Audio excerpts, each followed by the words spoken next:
Welcome to episode 29 of the mojonsports.com bio series. Thrilled to have a goaltender. He didn't wear number 29 during his playing days, but Kirk McLean is our guest, of course, so many years with the Vancouver Canucks, an amazing career in the National Hockey League. Mac, thanks for doing this. Always a pleasure, Moj. And I must say, I didn't wear 29 in the National League, but junior and minor hockey, I wore 29.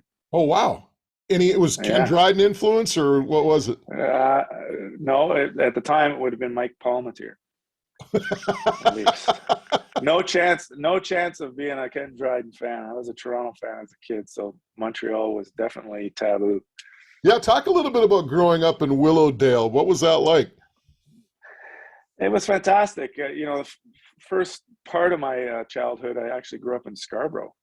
I was born in Scarborough General and till grade 5, and then we moved into Willowdale for grade 6 and onwards. But yeah, the bulk of my childhood was obviously in Willowdale and North York, the borough of North York, and it was awesome. I still to this day stay in contact with all my pals that I grew up with. I went to school with, and none of them, to be quite honest with you, I played hockey with, because I was with another group of people for that, but I played soccer with, so to a high level right till I was 19. So we share the same interests. They all played hockey, but they other than Nick Kiperos, I don't believe anybody else got to any higher level than midget hockey. It's interesting you mentioned soccer, because everyone always thinks about you, being the great goalie you were with the Canucks all those years, but you almost wound up going overseas, if I'm not mistaken, to pursue your soccer career, and you played it until you were 19. So talk a little bit about soccer and how big that was for you growing up. Well, it was huge. I started my hockey career at a young age, so in around 5, 6, but then, as you know, in Ontario or Toronto area, anyways, the sports overlap. They're not in the same season like they are here in Vancouver. So hockey was my winter sport. Soccer was my summer sport. Mind you, I had a chance to play baseball if I wanted to. My parents gave me the option of either or, and I picked soccer and had some pretty good success at it as a kid as well.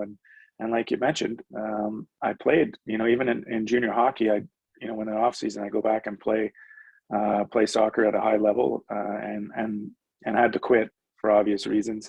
But another reason was because I got red carded in one game, and I knew I wasn't going to continue it on. So I didn't go to discipline or anything like that. I just shut it down right there. But yes, I found out a little bit later and early into my hockey career that my mom actually mentioned to me that there was some people that were asking when I was at a younger age if there may be a chance of going over as a schoolboy over into Europe somewhere. Yeah, 12 years of age, and your parents said no. Just think, you could have played like 15 years for Man U. Yeah, well, at that time, as well as in the hockey, the money situation wasn't as you know what it's like now. But hockey was in our blood. Growing up in Toronto, especially being a Leaf fan. Every Wednesday and Saturday night, especially Saturday night hockey night in Canada. So you mentioned Mike Palmateer, of course, goalie for the Leafs in the 70s. But everywhere I read, all I hear about is Jacques Plante and Bernie Parent being your idols. Yeah, Jacques and Bernie were, when I first started getting into hockey in the early 70s, they were still, Jacques was coming to the end. He wasn't at the end yet. And Bernie was just kind of hitting his stride. And they were the two goalies in Toronto at the time when I really got into the Leafs. So I kind of emulated their careers, and I followed Bernie right through his, even when he went to Philadelphia. And of course, Jacques went on to Edmonton, and then he went over. I guess he was in Los Angeles as well at some point, and maybe St. Louis, but that might have been before my time. And then retired, and then Mike Palmateer came into the equation, and he was a Toronto Marley as well. So before I hit the junior ranks, we would always go down and watch Marley games at Maple Leaf Gardens as well. And Mike was the goalie for the Marlies, along with John Anderson and Bruce Boudreau, players of that caliber. Well, I remember those Marley teams because they beat my beloved Bruins in the Memorial Cup in Yeah. 1975 or 76. It was, I think, the Bruins' first trip out there, and the Bruins had beaten them in the round robin part and wound up losing to them, I believe, in the final. And Bruce Boudreau, as you mentioned, was part of that team, and Anderson and others. When did you realize that you could make a go of it in hockey? That's a good question. I think probably, I want to say as far back as Pee Wee, but that might be pushing it a little bit. Even, you're playing in the travel team and you're going to all these kind of international tournaments at Pee Wee. But, maybe first year midget, the agents kind of come knocking on your door and you start getting letters from universities or U.S. colleges. And you're now realizing that people have been watching you, and there may be a little bit of a chance to fulfill your dream, which was always to get into the NHL, and whatever path that would have been. I obviously chose the junior A route, after being drafted as an underage to Oshawa Generals at the time. But I actually stayed back and played my second year in midget, which probably was the best thing for me in my development. So you wind up playing that second year midget. You wind up going to Oshawa eventually. Mm-hmm. What was the junior experience like for you?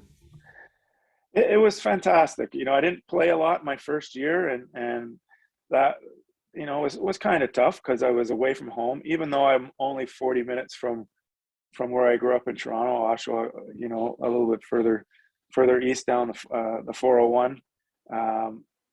But it was great. So every home game, my parents were pretty much there every home game, and so were my pals, my high school pals. They would make the trek all in one car to come watch. So that made it a little bit easier. I did have a player that I played minor hockey with on the same team, so I had familiar faces. I got to know a lot of the players from the year before, my draft year in Oshawa, because they had me out to a bunch of games, and just to get to meet some of the players, like a John McLean's, the Joe Sorellas, Peter Sidorkowicz, who came back, who I played with. He came back as an overage, and Todd Charlesworth, Don Biggs. There was a plethora. Dave Gans.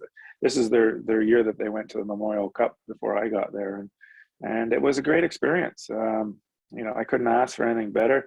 I did not get a lot of playing time my first year because my coach at the time, Paul Terrio, was a big believer in a veteran squad, and the rookies kind of had to pay their dues. So Peter came back as the overage, and he got the bulk of the play. Especially he brought them to the Memorial Cup the year before. Now you get drafted by the Devils in '87. Ferraro always 84, 84. Pardon me. 84. He always talks about the fact that when he got drafted, he had to phone the radio station like multiple times and see if they had anything on the wire. It's not like the televised event that it is now. What do you remember of your draft day? How did you find out? Were you phoning like the local media outlets? How did that go down? I was actually there. Awesome.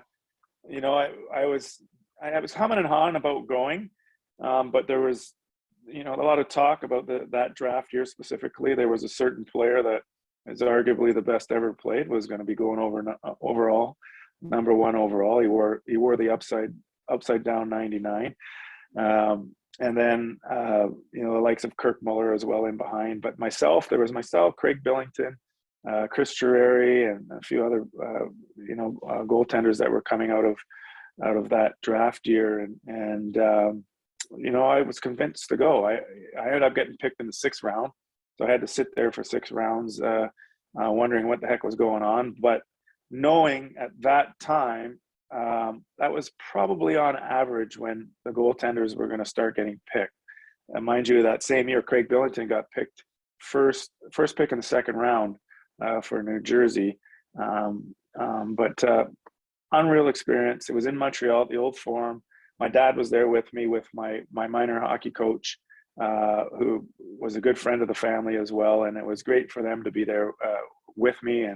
And of course they went off and did their things afterwards, and I went off with our little stable of Rick Kern, Bill Waters recruits for their agency. More with Kirk McLean after these messages.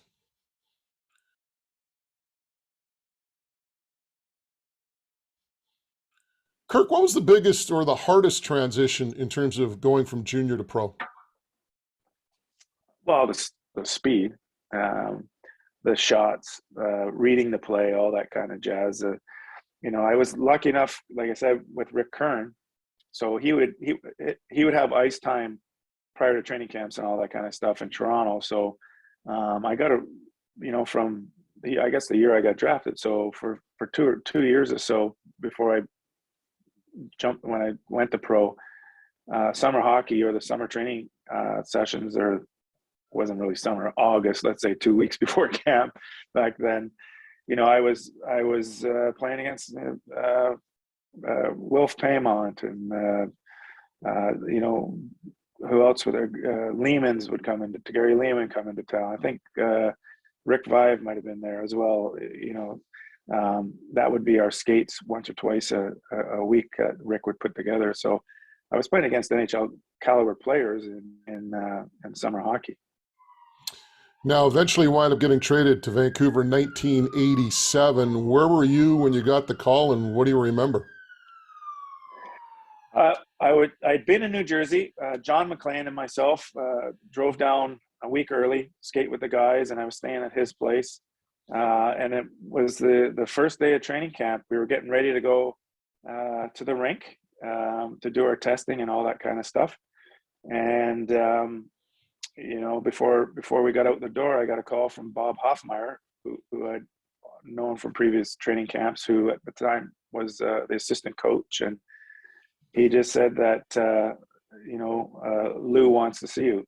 Lou being Lou Lamorello, who just taken over. That was his first year after Max McNabb, who had been there for quite a while, had retired. So had never met Lou. I didn't know what he was all about. Didn't even know his past history of Providence and all that kind of jazz. And I go in and they just let me know that they made a trade and I was part of it. There was one other player involved. He couldn't let me know because the facts hadn't gone through and nothing has been cleared yet by the league. So I'm like, okay, I go back to Johnny's place after the training had been done, and I just I've been traded, and I was packing my bags, and I'm leaving tonight. And I'm sitting on the plane, and that's when I saw Gussie, Greg Adams, coming down the aisle, and realized he was the other player traded with me. So you come to Vancouver. From what I understand, you didn't know much about Vancouver. What were your initial impressions? Like beautiful. I got as far as Calgary for the Max Midget tournament. That's as far as I'd been, and as far as Vancouver, obviously the '82 series and the finals, and basically my dad on the radio listening to Foster Hewitt call the games of Toronto and Vancouver at 10 o'clock at night. We came in, we landed at night, so it was a beautiful day.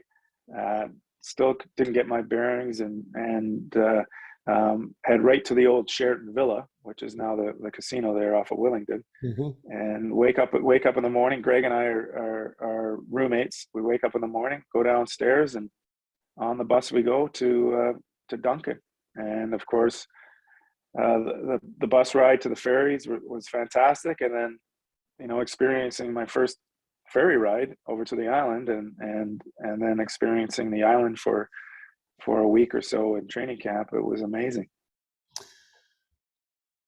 You come to Vancouver, Pat Quinn's running the show, obviously traded for you. Mm-hmm. Did you have the sense when you arrived here that Pat was building something special?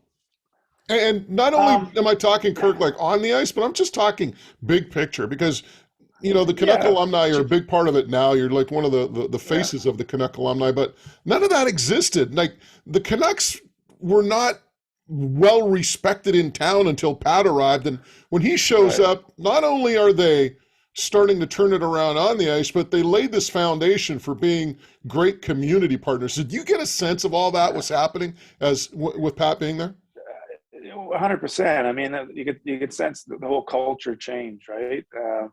The team, had some, minor success, I guess, in the early 80s, and, in the 70s a little bit too, but then kind of went for a little bit of a dive bomb through the 80s until 1 or 2 years into my career, where things really started to change because of Pat, because of the guys he brought in, um, to kickstart that. The Reinhardts,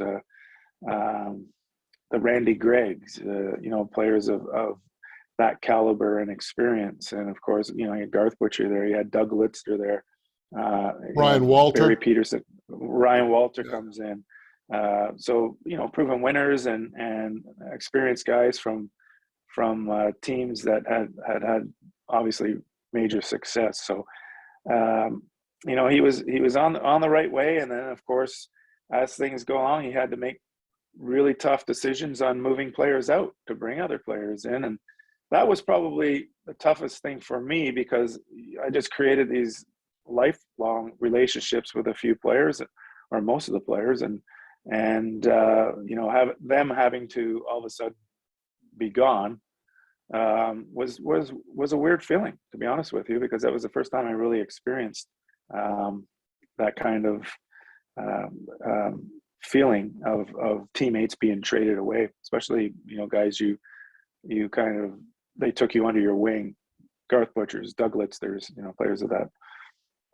The 94 team, we'll get there. We're going to talk about 94. But, the one thing about 94 that I find ironic, a lot of times you hear people say, well, it was the 8th place team, it overachieved. And, Yeah. They kind of throw that in there. But this is a team that had 100 points the 2 previous seasons, right? It was I almost like know. 94 was a bad regular season, but you Yeah. kind of learned all the lessons of those 2 previous playoff losses with those 200-point teams. And then it all just seemed to come together in 94. Agreed. I mean, we were challenging for president's trophies, and probably should have at least one of those years won it.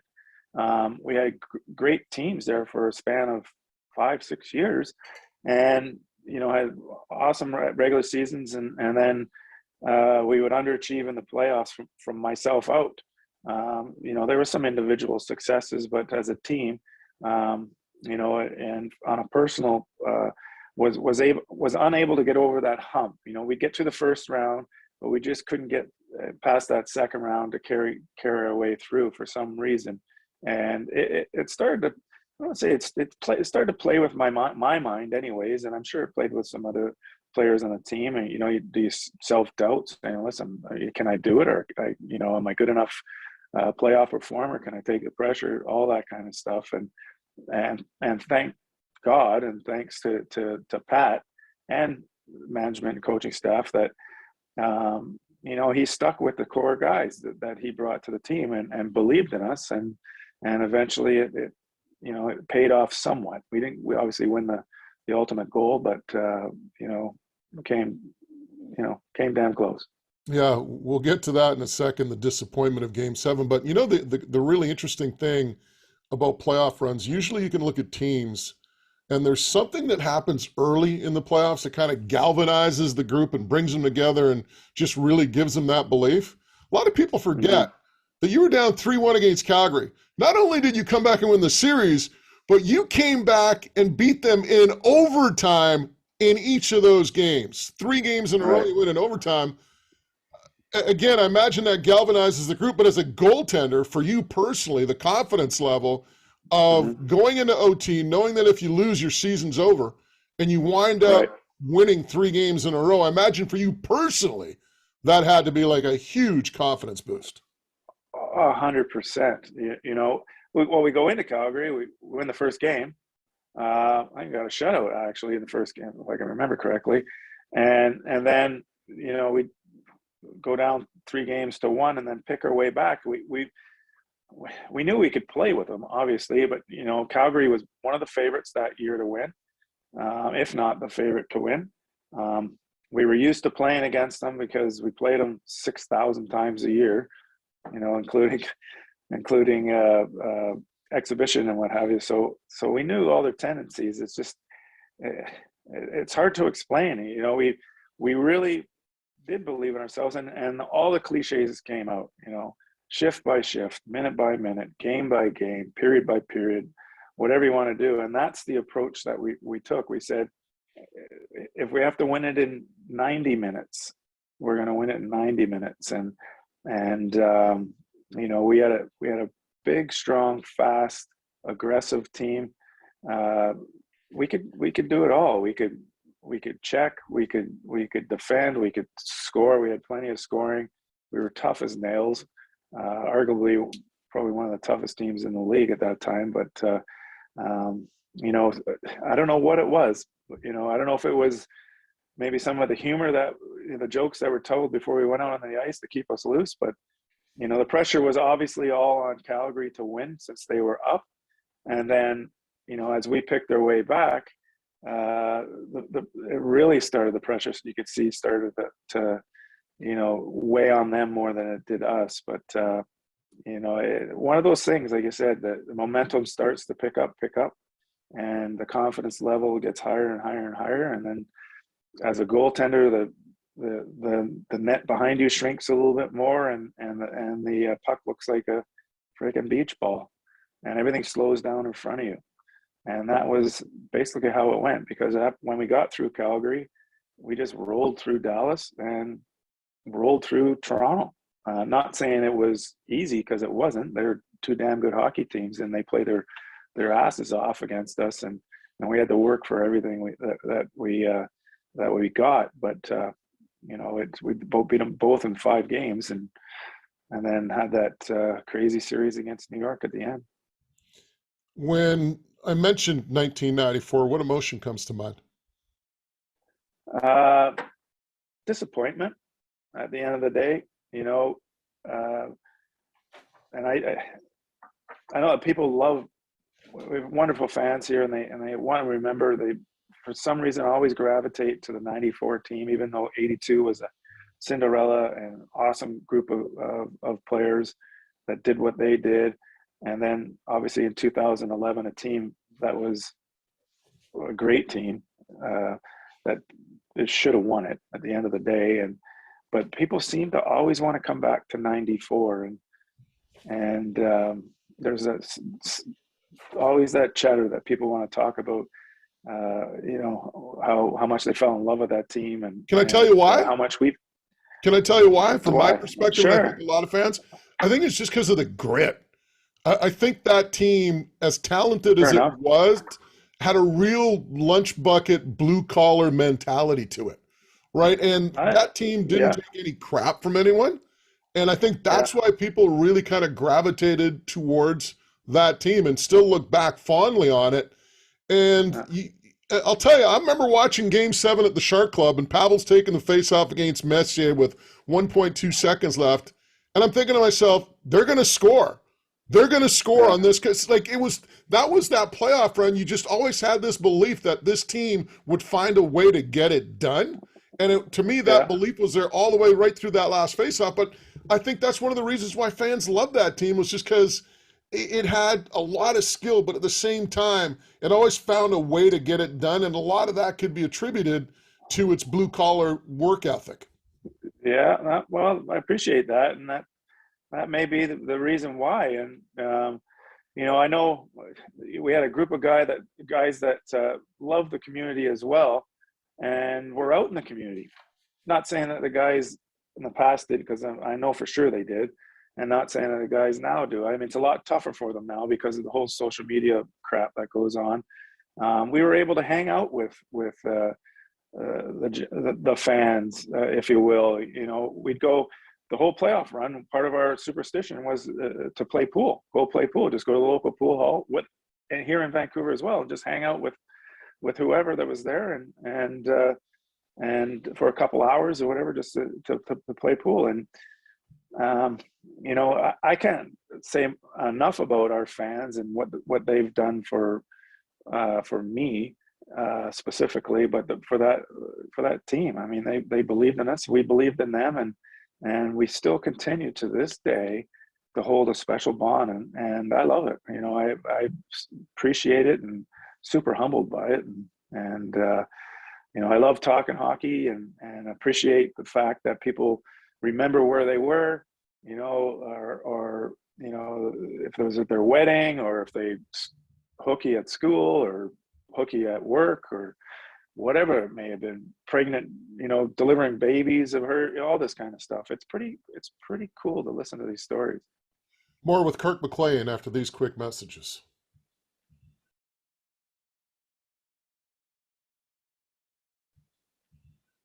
Kirk, how tough was it, like after '94, to see all that work, that foundation that had been built by Pat Quinn and the organization and yourself and Trevor Linden and Greg Adams and others just kind of slowly crumble to the point where I'll use the word, it became a shit show for a tire fire at GM. Well, it did. It was tough. I tell you what, we go into a lockout the next year, and so we only get a shortened season, and we had some pretty good success in that short 42 games season, and then we got to I think we got to the conference final that year. I can't remember, or we lost in the second. No, we got to the conference final. I think we did, and but things then, like you said, slowly started to with the change of ownership and the new rink that we had, the direction of the team. Now they're trying to sell maybe a little bit more exciting hockey, if you will. I thought we had a pretty damn exciting team. They were going. It seemed like, I don't know if Pat's hands were tied, or if that was his actual game plan. Money situation as well. Maybe he had to dump a few contracts because of financial situations.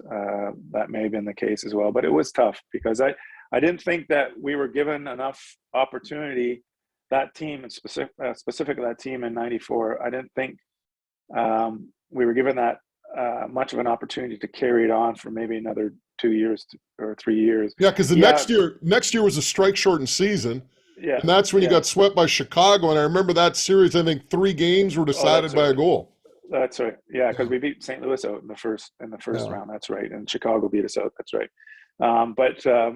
It just started slowly getting blown up after that, and I'd like to think, and I like to believe, that Pat's hands were tied, and this was all coming from above him for certain financial reasons, and maybe a different game plan of trying to bring people into a new building. I know that Pat Quinn was a huge influence on you. I mean, anybody with that '94 team just raves about, what he meant to them. When he got let go by the organization, I mean, how difficult was that for you, and how did you overcome it? It was super difficult. I can remember him telling us that, if I remember correct, I remember him because it was in an elevator. We were in Washington, I think we were. And I believe Yerke was with, and Dana Merzen were all in the same. And he just told us that he'd just been canned. And we're like, it was just silence. Couldn't believe it. I could be, this is me thinking back, because it was a blur when he said it, and it was just devastating. Like you said, here's a guy that was a real player's coach. He was like a second dad to a lot of us. He was loyal as loyal could be. When I mean that, as far as going to bat for players with ownership or what have you, and it was a big kick in the kahunas, that's for sure. And it hurt a lot. It hurt for me especially, and I don't think I ever got over it because we were kind of in limbo land there. And then, of course, Tamby at the time was given the interim until Keenan came along, and we all know what happened with that whole situation. Speaking of tire fires, how bizarre was that? I mean, you beat these guys, or pardon me, you meet these guys in the Stanley Cup finals. They beat you, of course, and then like a couple years later, Keenan's in Vancouver, Messi's in Vancouver. I mean, you got to be thinking to yourself, what the hell is going on here? Yeah, yeah. Well, Mark was coming in, and when I initially heard that, I had no idea about the other stuff with Gretzky and him almost coming here, and then Mark being the second choice, I guess it would have been after Gretz didn't get here. But I can remember. Listen, I was in Ireland, and I heard the news back then. There were, I don't even know where I heard it on TV somewhere, but then of course it came back, and Mark came into town. We had a nice little welcome to the team party and stuff like that, and I thought this was fantastic. Okay, it's going to be great. We're just adding to the team, and it's just some obviously awesome talent and leadership and all that other stuff that comes with Mark and we go to Japan. The first 2 games in Japan, we're going to Japan.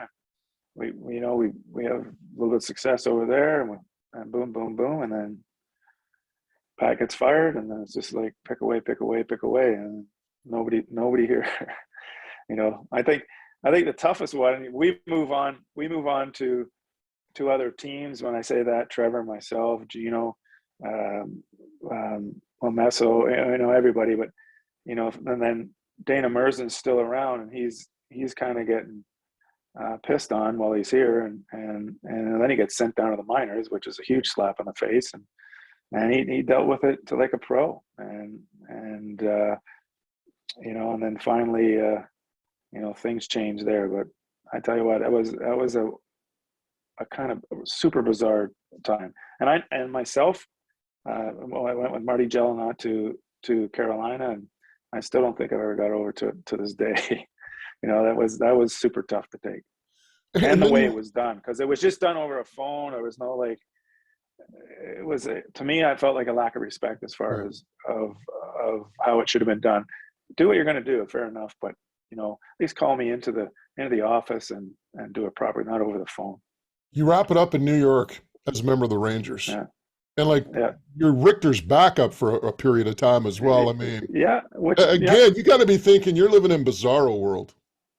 Yeah, and then of course Mark comes back, and I get my second year in New York with Mark. But it was a great experience. Gretzky said if every player in the league has a chance to play in New York, he should play in New York, and he's right. It was a wonderful, great organization.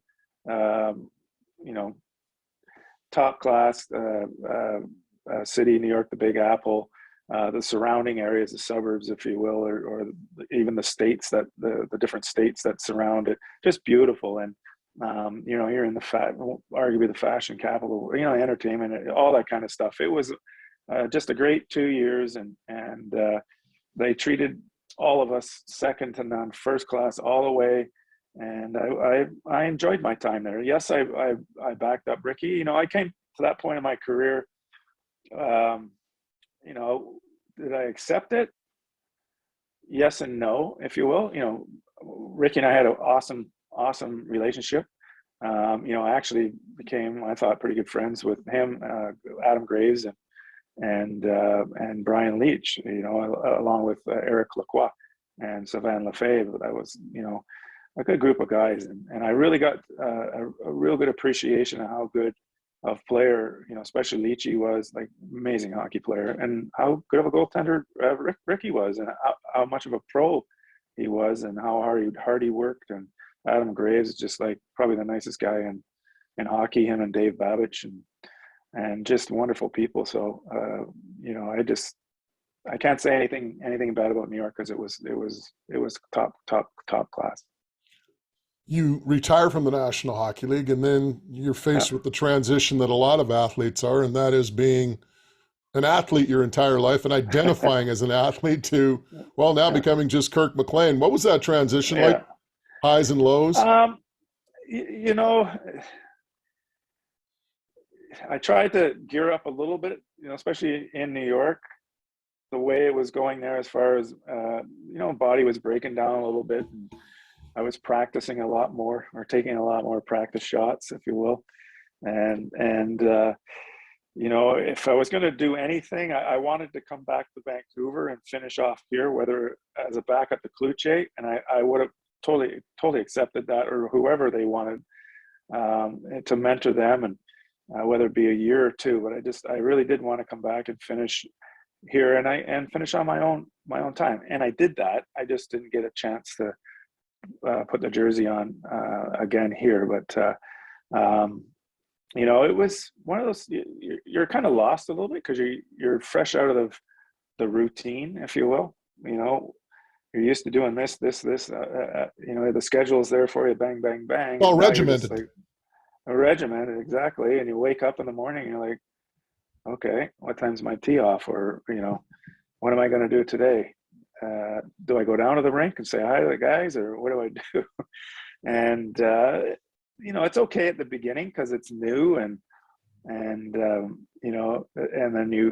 you carry on kind of with your workout routine, because you just think for maybe the first 2 months or so, there may be a phone call, there may not be. So you try to stay in shape as much as you can. I started skating with UBC a little bit just to kind of, keep my game intact. And then it gets to a certain point, and you figure it out pretty quickly. And I wasn't about to go to Europe. I didn't want to go over to Europe and just go play for the sake of playing and, collect whatever paycheck I could. I had my adventure with Carolina and Florida, and then in New York. And, like I said, if I wasn't going to come back to Vancouver and finish it off, I didn't want to continue on.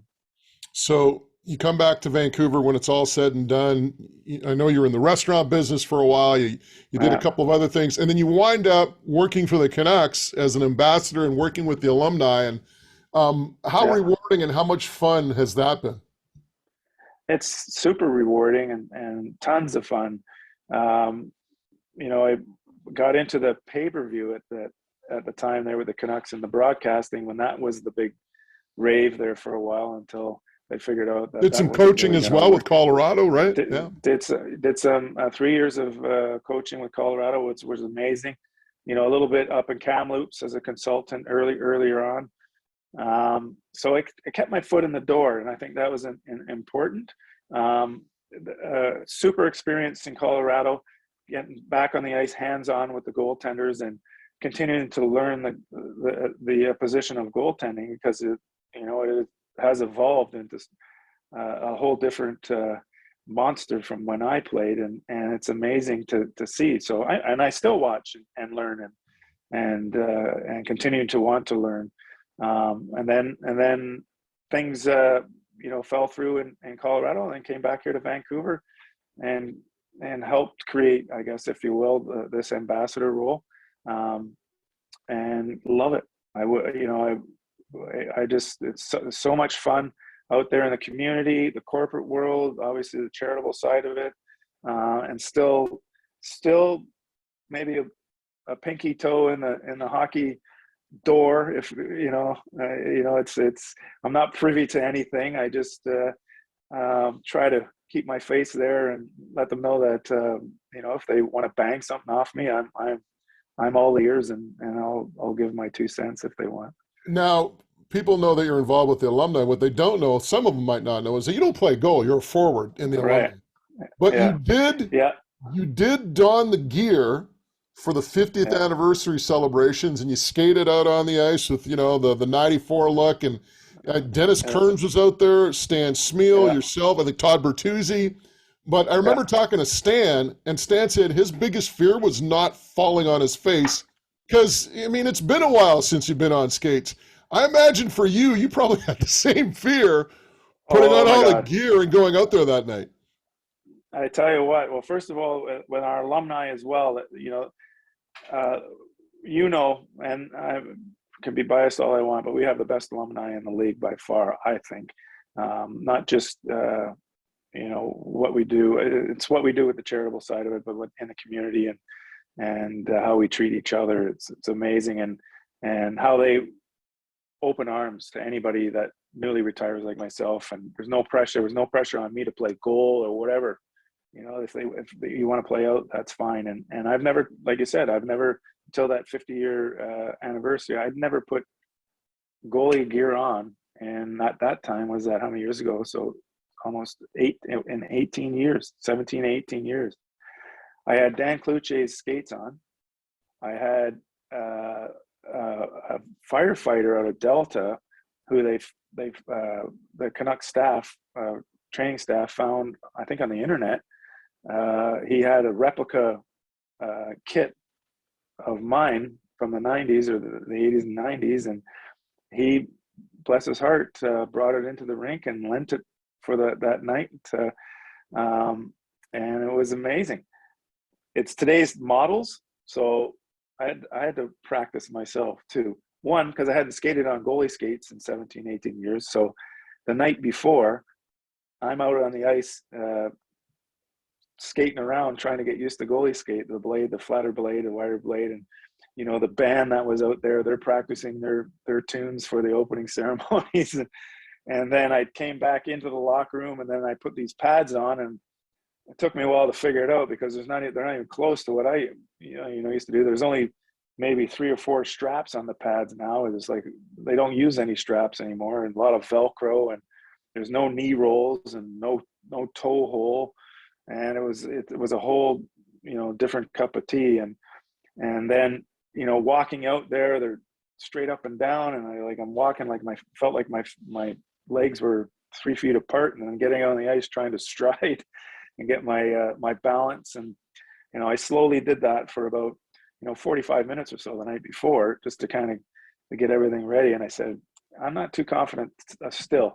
I'm going to come in the morning and get out there after the morning skates, which I did.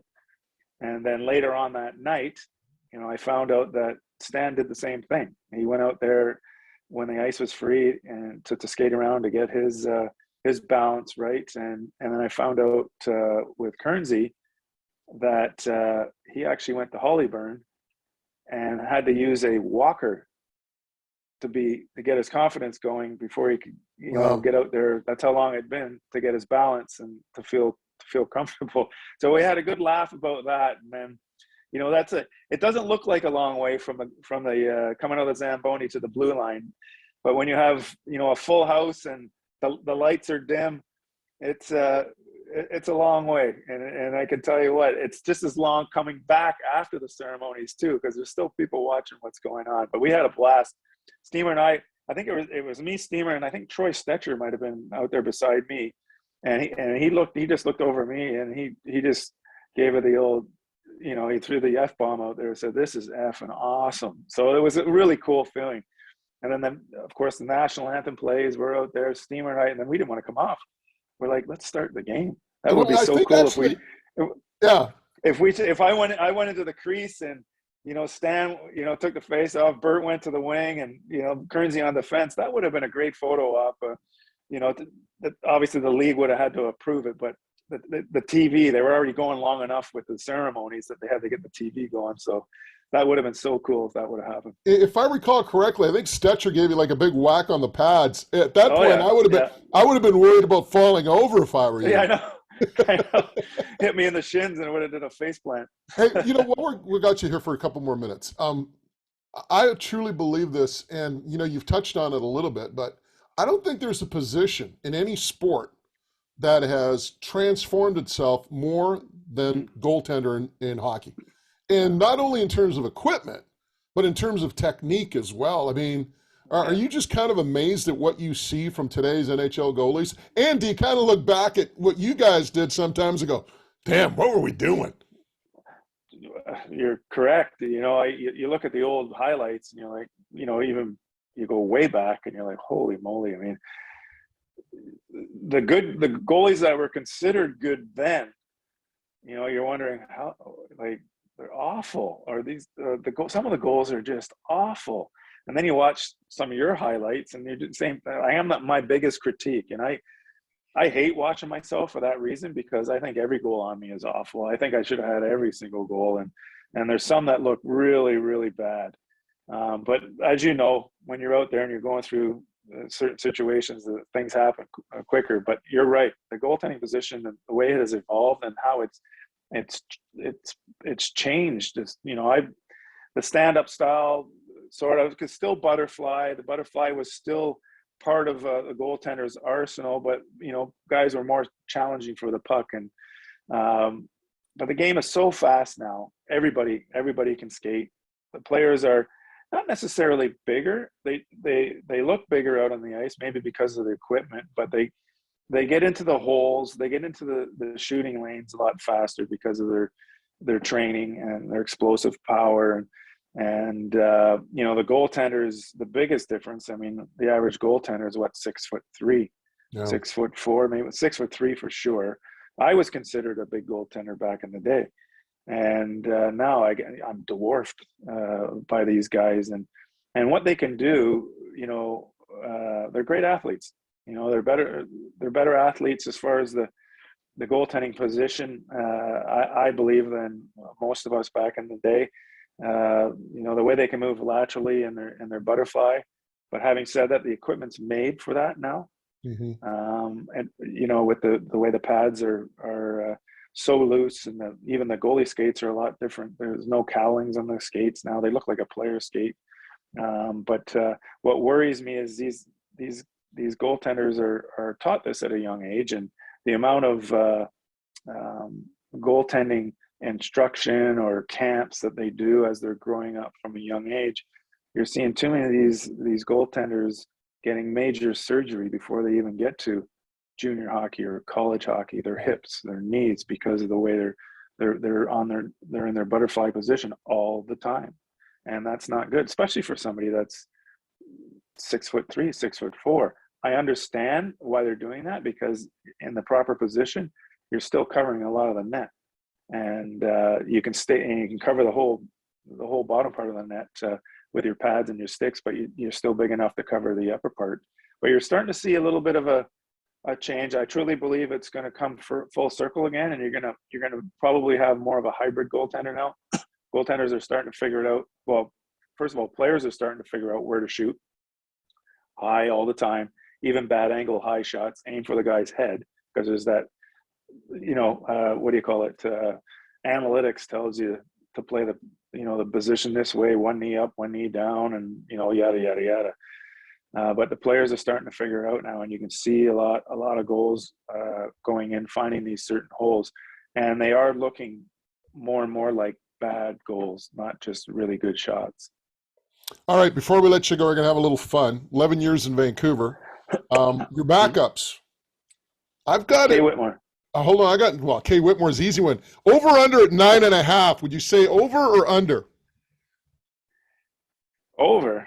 Yeah. Well, can you name most of them? Because I got the list in front of me. Okay. Well, I started. Yeah, I wouldn't call the King a backup, because I think we split. Yeah. But we had Frankie Caprice was here. Mm-hmm. Okay. We had Troy Gamble. Mm-hmm. Bob Mason. Mm-hmm. Steve Weeks. You got that one. Whitmore's the easy one. Well, yeah. Well, Artie Erber was here, but Hershey. Yeah. How many more do I have to go? Three. And I don't know if you played with one of them. Mike Fountain. Mike Fountain with the shutout in New Jersey in his first game, correct? Yeah. The other guy, I think, played like 20 minutes, Steve McKitchen. So I'll give you that one off. Okay. And then the last one was one more. Garth Snow, but I don't think Snow was here. You were traded for Garth, right? Yeah, I was gone. Yeah. No, not traded for Garth. I was traded for Berkey. Sean Burke came in. Okay. But you were gone by the time Snow came in. That's the point. Yes. I think he came in after Berkey. Yeah. Like I said, it was a tire fire back then. Kirk, thanks for doing this. This has been a blast catching up and just hearing your story and just, all the things that you went through, an amazing career. And it's been a lot of fun and continued success in your role as an ambassador for the Canucks and working with the Canucks alumni. Well, I appreciate that, Moj, and you too. Good to see you're back doing what you love, and hopefully you're actually on radio waves, if you will. But podcasts are the way to go, man. As you know it. It's just fun. Keep building up that sponsorship. Get that sponsorship going. We will. And by the way, I didn't even mention the fact that you owe me a big favor from my golf tournament, but we'll leave that for next time. So say hi to your lovely wife, Genevieve, for me. I will. Thanks, Moj.